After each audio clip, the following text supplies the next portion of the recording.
Hey guys, FunnyGuyTimmy here. We're going to go handheld for this one. This is actually a request from a subscriber showing my voiceover space, everything that I use in it, how much it costs, all that kind of stuff. So this video is going to be titled how to do voiceover, but it's not necessarily how to do voiceover. There's so many different ways, there's so many different things you can buy, so many different spaces you can set up. So this isn't the way, this isn't, how to, but this is how I do it. And if you have a similar, situation as I do, then and you're looking to do voiceover, this might be your bet. Alright, this is my studio. This is my space. It is a closet. Like I've said multiple times, I have no problem saying that it's a closet, because it is really good audio, and that's what matters. It's not matter what it looks like, it matter what it sounds like. It matter what it sounds like. Yeah, sure, gonna keep that. And in this space that I've created, I get literally the best sound. And I've been building it and developing it over 3 or 4 years of doing voiceover, and this is the best that I've been able to get it. First thing I want to talk about is not the mic. It's not the mic. There are tons and tons of great mics out there that are really affordable, so I'm going to get to that one last. First thing I want to talk to you about audio treatment. Now there's 2 things that I've done, well there's 3 things that I've done to get the best sound out of this room. Number 1 is this stuff on the wall. This is not acoustic professional foam. This is not professional acoustic foam. This is Walmart, I think it's called bed toppers or whatever. It's foam bed toppers, and I've just cut it into squares because it has the ridges in it that the sound goes, and instead of hitting a flat surface and then just reverberating back, it breaks it up, and so you don't hear as much of an echo. Now, this is a cheap way of doing it. I think one of these, one sheet that's about, I think it's like 6-7 feet in length by 3-4 feet or something like that, like a big sheet of it. It's probably going to cost you like $15, $15, something like that. And it does work, but there's one major problem with this, and I will be upgrading later down the line, and I'll explain that in a second. This is flammable. This is relatively flammable. Professional grade foam or acoustic treatment is made out of a material that isn't as flammable or isn't flammable at all. So, as soon as I can, I am, upgrading. The reason that I haven't is not because I can't afford it, it's because, like I said, this is the best sound that I've gotten out of this space. And I'm not sure that if I was to upgrade, necessarily, if it would sound the same. I can't really afford to have a different sound at this time. Also, I'm planning on getting out of this apartment in a very short period of time, so when I move into a bigger space, I will be looking for one room and then just dedicating that entire room to voiceover and doing things like Let's Plays and stuff like that.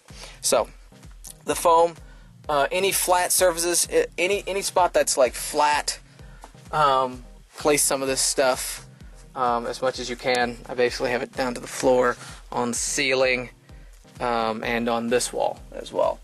Try not to glue the stuff on the wall, because it will rip up the wall. And if it's an apartment, you don't want to leave too much of a, too much damage. So I have little pens, because they just little small holes.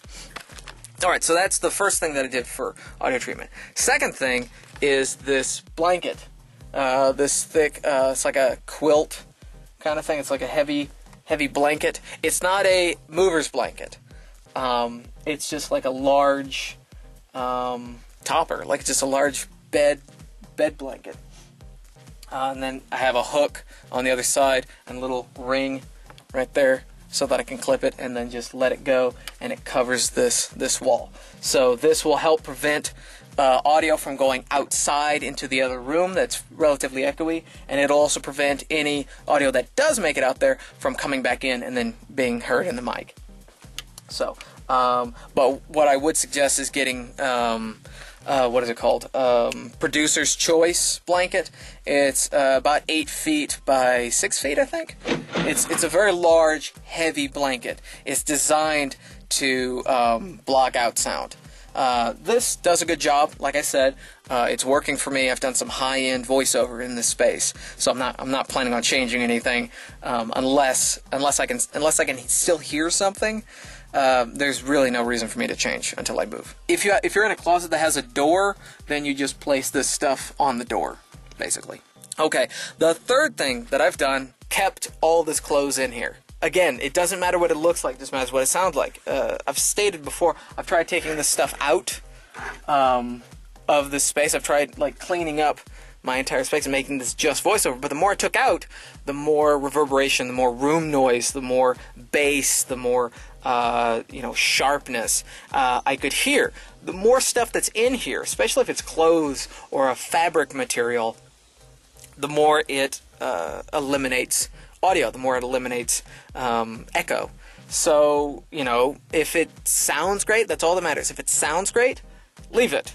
Just leave it. Alright, now to my actual gear. Alright, the next thing that I want to talk to you guys about is the mic. This is the mic that I use. I'm not going to show you guys all of my mics. I'm not going to show you guys all of my gear. Just the ones that I'm using right now. Because, that'd just be a lot of stuff to have to show you guys. Alright, the mic that I use, this one right here, is called the Blue Spark. If you guys watch PewDiePie, which a lot of you guys do, this is the mic he uses. It is a $200 mic. Acoustically, it sounds very similar to the Neumann U87, which is surprising, very surprising. The Neumann U87 in the voiceover world is the pinnacle. It is basically the standard for voiceover mics. It's like a several $1,000 mic. It's like a $3,000-$4,000 mic. It's a high-end mic. It's the one that's been used for a very long time. There was actually a blind test done with this mic versus the Neumann U87. They basically have the same voice actor from the same distance, on the same preamp and all that kind of stuff, same settings, record the same dialogue on two different mics, and they would have basically earphones on. Someone would have earphones on, and they would try to guess which one's which. And it was very hard to tell which was the Neumann and which one was the Blue Spark. So that's why I went with the Blue Spark. It's a $200 mic. It's the most expensive mic that I have, and it is 100% worth it. It is a great mic. I am so glad that I own it. Most of my best work has been recorded on this mic. And of course, get yourself a pop filter. This is a wire mesh pop filter. Probably costs around $20. And then of course, the crane stand for the microphone. It just gives me a lot of flexibility. I can basically lift it over my computer screen, and then basically over my head. I can move it anywhere that I need to. So it's a definite must. What was funny is I thought I was just getting one. I paid about $20, and I actually got two of these. Now, most of the stuff that I've gotten, like the Blue Spark, I've gotten from Sweetwater, website called Sweetwater. Basically, everything you need for voiceover, including acoustic foam, can be found on Sweetwater. Acoustic foam isn't really the cheapest on Sweetwater, but you can find it. To find best price on acoustic foam, I would go to foamfactory.com. That's where you can find it at the lowest price. Is it the best bang for the buck? I don't know. But it is the most affordable. So if you're on a budget and you can't afford to get it from literally like the highest end sites that you can get it, go ahead and get it from Foam Factory. Alright, the next thing I'm going to talk about is my headphones. I absolutely love these headphones. These are comfortable, and these are really good and very clear audio. They are the Audio-Technica M50X. They are super flexible, super durable. I've dropped them many times and I've slammed them into things. They just are a great fit. They're closed back, which is what you want. You want closed back headphones. If you're doing voiceover, do not get earbuds and do not get open back. That's where basically it's not closed off, where it's just open. There's some earphones that you can find that are like that. The point is because you basically don't want to hear anything other than what it is you're recording. Also, do not get Dre's Beats or headphones like that. Reason being, those are nice headphones, but those have an increased boost on the bass. They have a bass boost, basically. It gives you more of a music sound. Headphones like these, the Audio-Technica M50X, give you basically a flat response. All they do is they just give you exactly what it is that the audio on your that you're actually recording, or what it is that you're actually playing back sounds like. Exactly. It doesn't increase anything, doesn't change anything. Flat response, which is what you want. You want to know just exactly what the computer has. These range for, I think, about $170. You can probably find most of this stuff at a much cheaper price off Amazon, but you're taking a risk on Amazon. Not that it's bad. I'm just saying that, you know, there's a good chance that you could get some stuff that's defective, and you might get a company that doesn't really want to work with you as far as refunds or replacements go. So you probably can find stuff like this cheaper, but, you know, just saying. Alright, now this is my audio interface that I work with. This is the PreSonus Audio Box USB. It is a 2-channel. It has phantom power. It has all the headphone controls, levels, and inputs, and all that on the front. It is USB powered, and this is where my my headphones plugged in. Basically, that's all you need to know about that. It is a $100 audio interface, and it came with free software, which I'm not entirely sure is the best software for voiceover, and let me explain that. Alrighty, this is PreSonus Studio One. This is the software that comes with the PreSonus audio box. Now, the problem with PreSonus and Studio One is they basically only work together. The PreSonus Studio One will only work with the audio box. If it's not plugged in or it's not connected, the program doesn't work. That is the one major downside. Also, this program seems to be set up more for music and sampling than it is for doing voiceover. There's not a lot of programs built in. There's not a lot of add-ons for audio cleanup and stuff like that. And it's not easy to edit your audio in this program. However, it does record really good sound, really great sound. And it's the program that I use when doing voiceover. That connected with the Blue Spark, pop filter, this space. It literally is so far the best sound that I've ever created. All of the video games that I've voiced and all the cartoons that I've voiced in this room with this program, this mic, and this setup. Now, what I'll normally do is after recording something is I will actually export it and then bring it into a different program to do the editing and the cleanup.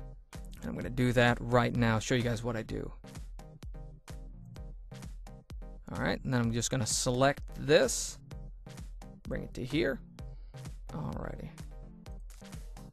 Let's go ahead and normalize it before we export. Normalize audio, there we go. Alright, now we're going to export. And I'm just going to pick a folder. I'm just going to go to my desktop right now. That was the last project I was working on. Name it test. Alright, and these are all the settings. Also, another thing that's kind of a bummer for the program is that it does not export in MP3, which isn't necessarily a bad thing as long as it exports in WAV, one of the most commonly used program or formats. But most voiceover clients still request MP3s, especially agencies. If you're sending in a demo, they still request an MP3. Alright, these are normally the best settings right here. 16-bit and 44 kilohertz. 44.1, but it is the standard as far as quality and settings. Now, the program that I bring this into is Audacity. This is the program that I started out working with. Audacity has made a lot of updates and a lot of improvements since I first started using it, and I like Audacity. Audacity is free. However, it doesn't record the best quality. But it does have the features for cleanup that I need. So what I end up doing is, after using Prosodium Studio 1, I actually export it and then import it into Audacity. So we're going to bring test and drop. All right, and there's our audio. Just going to select this section right here.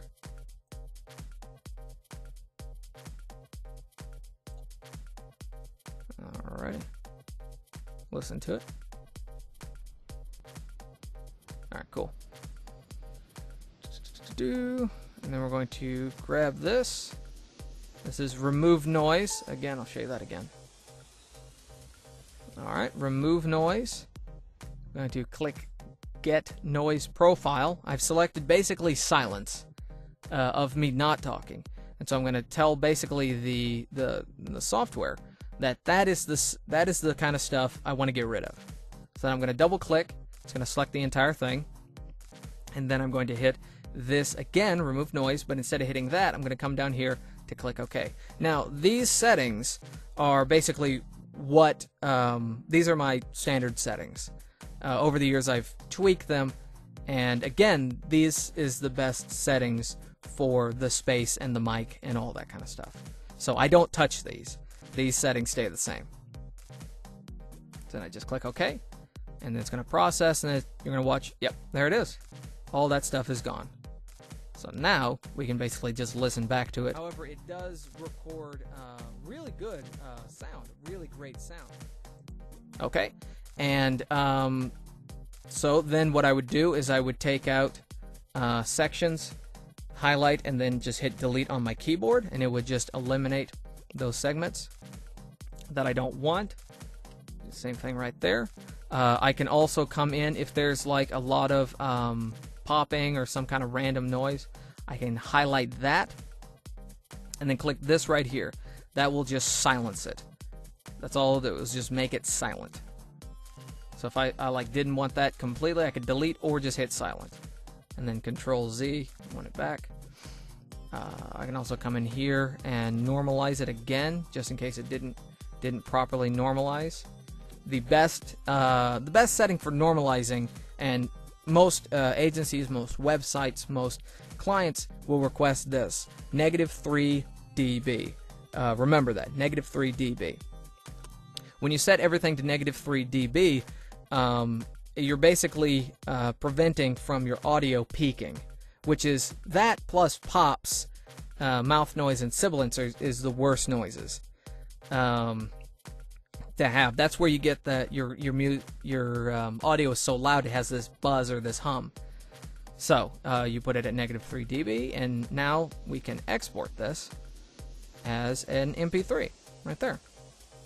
All right, before we actually end this, I wanted to show you guys something that I've put together that I'm going to try to make available to you guys in a link in the description. Is this little little word file that I've made for you guys that has a list of stuff that you can get that will basically you can start out doing voiceover with. Things that are as good a quality at the cheapest price that I've been able to find. It's gonna have some links and some prices. It's also gonna have some places where you can find voiceover work, where you can do voiceover. The best place to start is Fiverr. That's one of the places where I started. Fiverr, because it's free to join. You can make a few dollars, but at the same time, you're not held to as high of a standard as you would be working with an agency. So if you're starting out, it's a great place to start. You can practice, and at the same time, you can make some money. It'd either be that, or you're going to an actual voiceover class and learning how to, but those cost hundreds of dollars per session. So I would suggest starting at Fiverr, but once you get to the point, like me, that you're more or less in the professional range, I would get away from Fiverr because the clientele is not what you necessarily want to keep working with at $5. So, anyway, then there's, of course, voices, voice 1, 2, 3, stuff like that. And then down here I have a little explainer on doing stuff like, you know, putting together a recording space. This is going to be a lot more complete when I give it to you guys. Alright, so anyway, thank you guys for watching, and I will catch you later. Peace.